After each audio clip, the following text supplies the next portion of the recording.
So Clare have had a good start to the league under Brian Lohan. Couple of games in, they're on 4 points. And this weekend it's going to be Laois. Now most people would expect Clare to beat Laois. If you went back 4 years ago in the 2016 championship in the qualifiers, Clare beat Laois by as many as 35 points. A man who played that day was Colin Ryan. Colin, before we jump into the modern day Clare and Laois even, can you recall that day? Yeah, I can. I was only telling you, I was just back from my honeymoon, so it was kind of my. I had 2 weeks out or whatever, and I was actually. It was a bit different to me, I suppose. I was trying to gauge my way back into the team, and we were obviously doing well in the league, and we were after beating Limerick, and it was just. I suppose we sent out a team that there was a couple of regulars in it. There was a couple of lads who were trying for places, but obviously we went on and won the league that year. So like we were going well at the time, and I suppose it was important for me personally. But I think we just met them on a bad day too, I think. And like throughout that game, I was speaking to Cahir Healy, who was marking Tony Kelly that day. He went off with a dislocated shoulder. Was it a case that anything that could go wrong for Laois went wrong, or were you just on fire?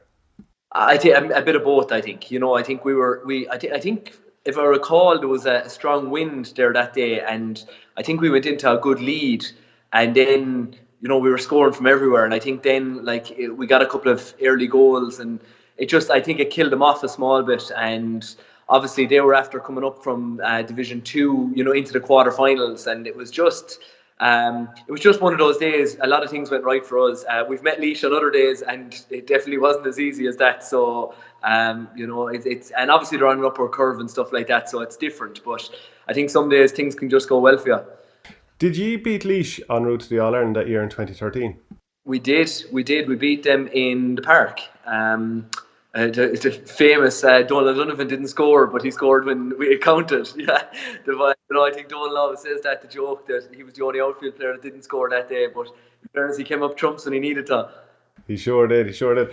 What have you made of Clare so far this year since Brian Lohan has taken over? 2 wins from 2. I suppose most people would have expected the win over Carlow, but then to win in Wexford in that manner, like horrific day. It looked like Wexford, with the win in the second half, were in a good position to take over, but they didn't, and Clare saw it through.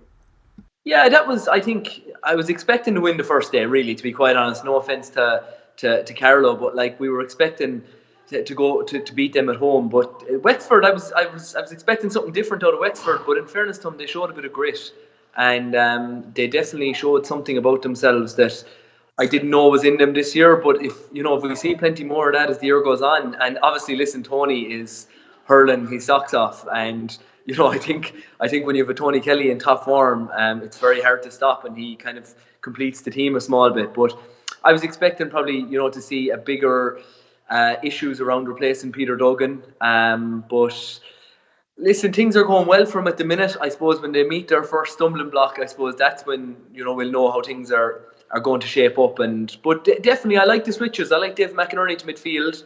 I like Conor Cleary at full back. I like the balance of our team a bit better. Our half back line, it's very, I suppose, inexperienced at the minute, with Pat O'Connor, I suppose, just holding the fort at centre back. But there's some great signs there. But championship is a different thing, and to see what they're going to do is it's obviously promising at the minute. But there's a lot more lessons to be learned. Do you think that a lot of the reason behind those switches, so putting David McInerney especially to midfield, and he's a competent player if ever there was one. David McInerney's 6'4", he can run. Is it down to trying to put a bit more steel further up the field? Yeah, I think so. I think, even from speaking to Brian, I only met him briefly, and I don't often meet him, but I was just chatting to him about it, and that was kind of his mantra, that we need to get physical here again, and kind of start winning our own balls, and dominating areas and stuff like that. You're missing Colm Galvin, but would people say that Colm and Tony is the best partnership? It was at under 21 level, but at senior level, I don't know. I don't know if they mix as well as David McInerney just seems to be anchoring kind of that midfield spot, and he's doing a lot of the defensive duties, which is allowing Tony to kind of drift into areas that he's good at, and freeing him up a small bit, which I think is suiting Clare a bit better at the minute. But listen, Colm's such a good hurler. I actually think you could play Cullum at wing back. He's so good. He's good in the air. He's a good delivery of the ball, and obviously he can take a score from long distance. So it'll be interesting to see when he's fit. What they're going to do with him. Do you think David McInerney has the hurling for midfield, or he is a very stylish back anyway. But does he have the way you move from one position to another, you can feel a little bit lost for a while. And do you think he has? When you play full back, all the play is directly in front of you. Rarely is there going to be much coming from behind you. You go into midfield and it's in all directions. It's a 360-degree game. So is there anything that he might struggle with that? Listen, I've seen David play centre forward for Tulla, his club, and he's been competent enough at doing that. I think David's the type that just needs a bit of game time. I think in midfield, to kind of feel the game around him and stuff like that. But ideally, you'd probably love to see him at centre back, but I think he's just so athletic. I think that there's probably a willingness there from Brian to just go, we'll throw him in the midfield and see, can he make them strong runs forward. But I think the revelation has been Dave Fitzgerald at centre forward. He's really doing quite well, and he's a physical presence, and he seems to be breaking a lot of ball for Tony. But he's also chipping in with scores, and he's actually drifting back and kind of playing as a back because he has them kind of defensive characteristics as well. And he's an engine on him, he's running up and down the field at his will. Do you think there's any concern then that because you're taking a couple of Peters to pay Paul, or whatever way I'm trying to get that analogy, is there any concern of taking those two lads out of the back line? And I know Davy Fitzgerald was in and out of the team, but taking them out of the back line, putting them upfield, like in the past couple of years, Clare have been accused of doing too much fouling in the back and at the backs, and now you're actually weakening the defence potentially. Yeah, there's definitely that consideration, but I think something had to change. I think going with the six backs that they've had the last couple of years, or even kind of Davies' time, things just needed to change up a small bit. I think, and Conor Cleary to full back. Jack, I think Brian is really concerned with having defenders that can defend well and try and keep up with their players and not be giving away frees as easily. You've Aidan McCarthy, who's he's plenty of an engine on him. Stephen O'Halloran, plenty of an engine on him. But it's I suppose there's a couple of more lads to come back into it, but he seems to be playing Shane Murray as a corner forward at the minute, so it's very hard to see what his thought process is. And as well as that, there's a couple of lads, like Cullum, who are injured, and seeing where they're going to fit into the team when they come back, that could potentially change things up as well. When we spoke after the heavy defeat to Limerick in the Munster Championship last year, which ended the season, I suppose. Well, I know he still could have got through against Cork, but it was really felt like the death knell for that particular team at the time, on the back of the Tipperary loss as well. Have you seen significant change in attitude and performance, or anything to think that the team can bounce back this year? A freshness is going to bring about something anyway, no matter what it is. I think them players, I think, definitely wanted something new. Was Brian to something new? I don't know. From speaking to some of them, I know there was a good few people that were tried before that, and I know Brian is interested, and he put his name in the hat, and he's as honest as the day is long. Tactically is where we're going to see, I suppose, where Clare are at when it comes to the Munster Championship. Are they going to be able to adapt to other teams doing things? But I think if there's one thing that they certainly won't be lacking anyway, it's the fight. I think, and maybe the last couple of years, they have been lacking that a small bit. I think while they've been tactically, kind of good in parts, it's that real fight, and rawness and aggression. And I think with Brian at the helm, I think they definitely won't be lacking that anyway. And so, are you confident in that forward line? John Conlon was unbelievable in 2018. Do you think he can still spearhead it? He's been named captain too, so obviously Brian Lohan has a lot of confidence in him. Yeah, definitely. I think John is probably looking at going, I've only another couple of chances, at this. And, if there was ever a fella that deserved to be Clare captain, it's probably him. His dedication is phenomenal. And in fairness to him, he's kept going when Clare were having bad times, he dragged them through as well. But they're Dave Fitzgerald at centre forward kind of gives them a different option. Obviously, you've Shane O'Donnell still there. Shane is probably going to have to decide, and come up with something new, because backs, kind of know what he's about now. And there definitely is going to have to be a kind of a different attitude about the forward line. But I think at the minute they seem to be kind of gelling together well. But if you're creating space for Tony and drifting back a small bit, then he seems to be drifting into the pockets where he's becoming an extra attacker. So David Reedy may be drifting out to midfield when Tony goes in. allows them to have that balance. And David Reedy's another one back this year. I mean, even 3 or 4 years ago, maybe 2 or 3 years ago, he was the free taker. I thought it was interesting actually that Tony Kelly's been named free taker as well in the past couple of games.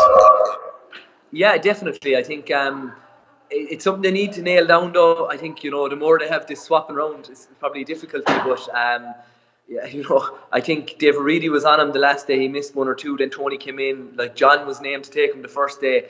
I know Tony doesn't like taking him. That's probably the issue. So he's kind of hoping that somebody else will take on the mantle. But at the minute, he seems like he's the best free taker. So it's very hard to change that.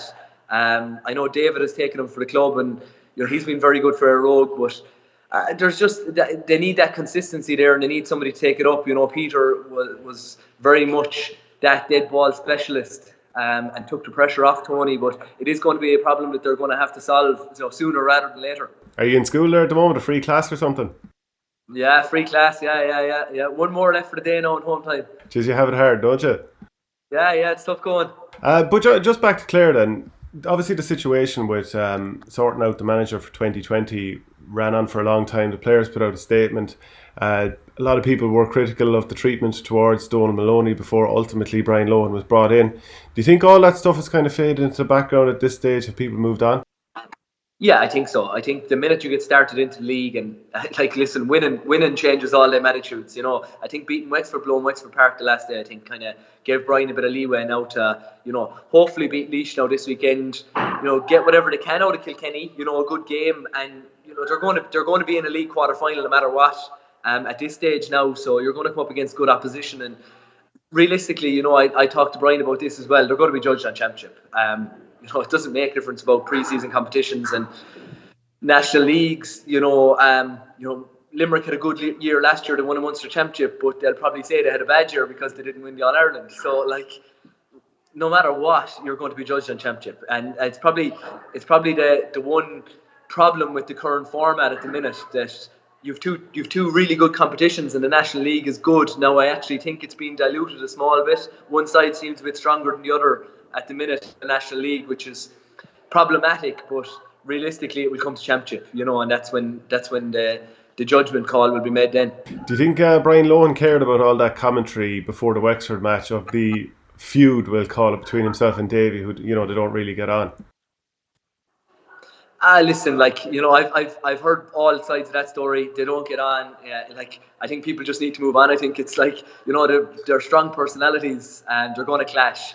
I'm sure they're not the only county teammates that don't get on. Somewhere down along the line. Obviously, they're big personalities.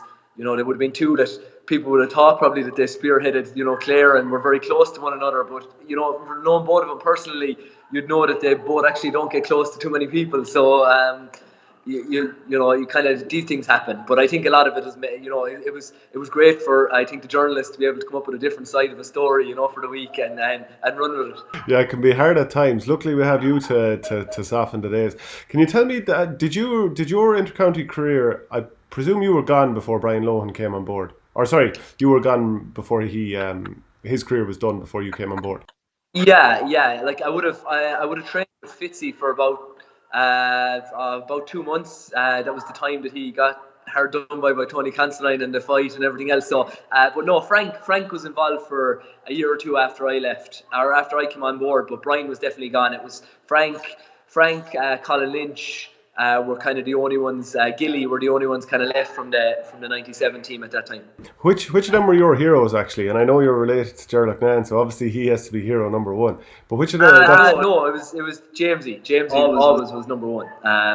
Even whatever Gerald did, Jamesy was kind of that stylish hurler that had heart on his sleeve. He was small, but the amount he contributed to Clare hurling them times, he was phenomenal. And obviously then to have him in Flannan's kind of meant a lot to me as well.